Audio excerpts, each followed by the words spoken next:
Saludos a todos detrás de la cámara y bienvenidos otra vez a este rinconcito donde usted y yo hablamos de todo un poco y de cualquier cosa. Recuerden que tienen que ver todos los videos, comentar y darme un like para que este canal sobreviva la purga que está realizando YouTube en estos momentos.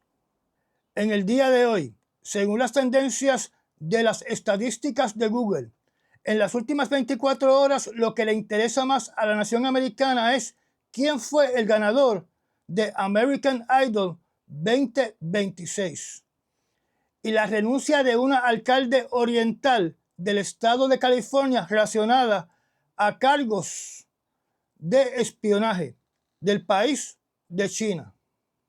Ambos temas tienen muy poco impacto en lo que verdaderamente es importante para el futuro del planeta Tierra. El presidente Trump se está quedando sin cartas. Pensó que iba a obtener una victoria rápida en Irán. Pensó que aterrorizando a los iraníes que ellos se iban a rendir a sus pies. Y muy posiblemente cayó en una trampa preparada por Benjamin Netanyahu. En el día de hoy, el precio del barril de petróleo superó otra vez los $100, con una tendencia positiva. O sea, que seguirá subiendo de precio. Hay que recordar un dato histórico que indica que durante la guerra de Irak, bajo el presidente Bush hijo, antes de la guerra, el precio del barril de petróleo estaba más o menos a $25.25. Y después de la invasión a Irak, el barril de petróleo se mantuvo en un promedio cercano a $26. Así que el impacto fue mínimo. En la pantalla podemos ver el tráfico de petroleros que sale del Golfo Pérsico, que le suple al planeta el 30% del petróleo que se necesita. Y en la imagen podemos ver los destinos de estos barcos petroleros. Para el primer trimestre del año 2026, antes de que comenzara la operación especial militar del presidente Donald Trump y Benjamin Netanyahu, o la guerra que no es guerra, estos son los datos del petróleo que cruza el estrecho de Hormuz. China consume el 37,7%. India consume el 14,7%. Para Corea del Sur, las importaciones que provienen del petróleo que reciben del estrecho de Hormuz es del 12%. Para Japón, el petróleo que reciben del Golfo Pérsico representa el 10,9% de sus importaciones. Los otros países asiáticos de esa región del mundo reciben el 13,9% del flujo que cruza el estrecho de Hormuz. Los europeos reciben el 3,8% y los Estados Unidos una cantidad mínima que puede llegar hasta el 2,5%. Cuando unimos las importaciones de Asia del petróleo que sale por el estrecho de Hormuz, el porciento para esa zona del mundo varía entre el 84 y el 90%, donde es bien conocido que el país de China es el mayor cliente de petróleo de Irán, donde representa casi el 50% de las exportaciones de Irán. Y eso representa un tanquero con 1,5 millones de barriles diarios. Así que podemos decir que diariamente un tanquero salía de Irán rumbo a China. Cuando indiqué que al presidente Donald Trump se le acaban las cartas, eso es algo que se cae de la mata, porque ahora la mejor opción que le queda, después de rechazar el último plan de paz ofrecido por Irán, antes de cualquier operación militar contra Irán, para que Irán no se convierta en otro Irak o, en el peor de los casos, en un Afganistán, es que pueda coordinar con el presidente de China, Xi Jinping, para que el presidente de China haga un esfuerzo mayúsculo que obligue a Irán a llegar a un acuerdo de paz que incluya el final de su programa nuclear, la entrega de su uranio enriquecido y cualquier otro inventario de uranio procesado o que haya sido extraído de las minas de uranio iraníes que tenga almacenado. El fin de su bloqueo del estrecho de Hormuz. Y por último, el fin de estar cobrando salvoconducto para cruzar el estrecho de Hormuz.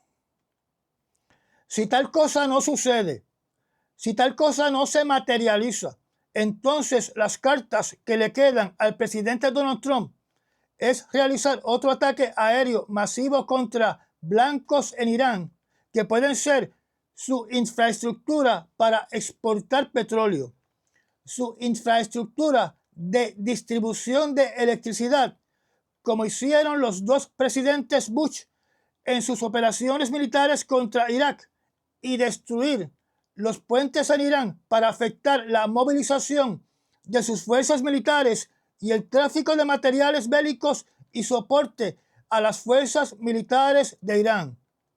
O sea, afectar la red de distribución de logística del ejército de Irán. Naturalmente, ese tipo de operación militar tiene riesgos de cometer crímenes en contra de la humanidad y crímenes de guerra, porque se afecta la población civil.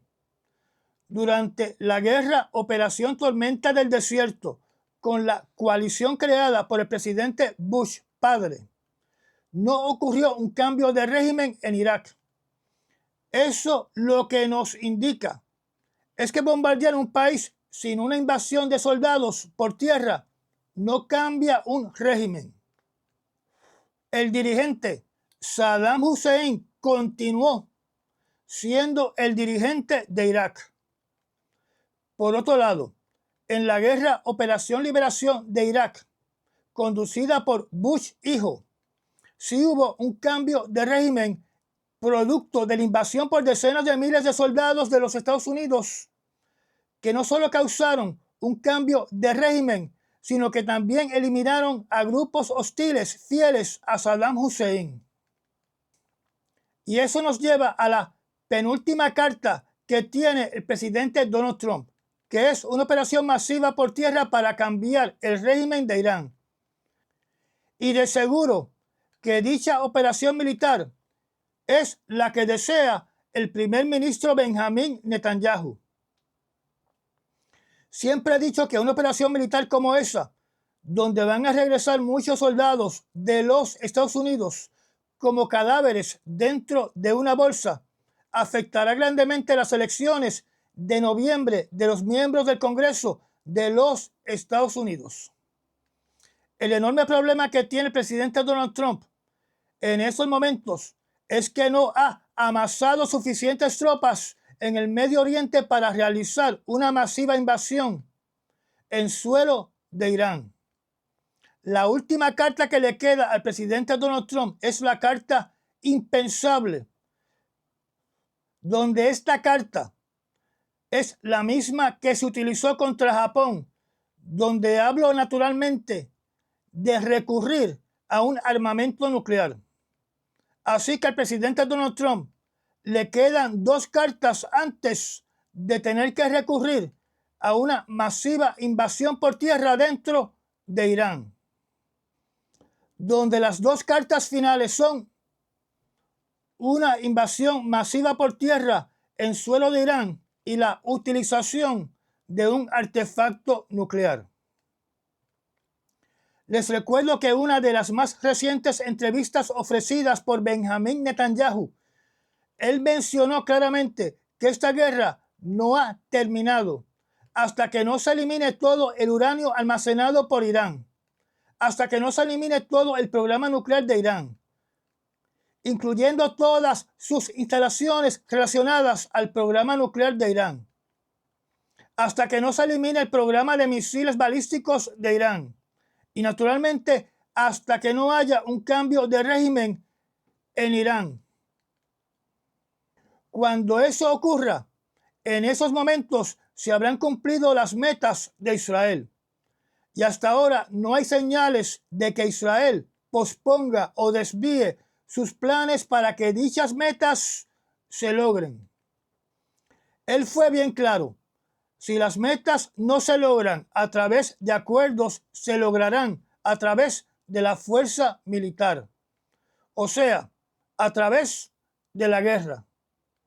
Aquí no solamente estamos hablando del impacto que tendrá esa guerra en lo que tiene que ver con el precio del petróleo y el flujo del petróleo a través del estrecho de Hormuz, sino también de su efecto en la agricultura, donde haremos la segunda parte del video titulado El hambre llegó.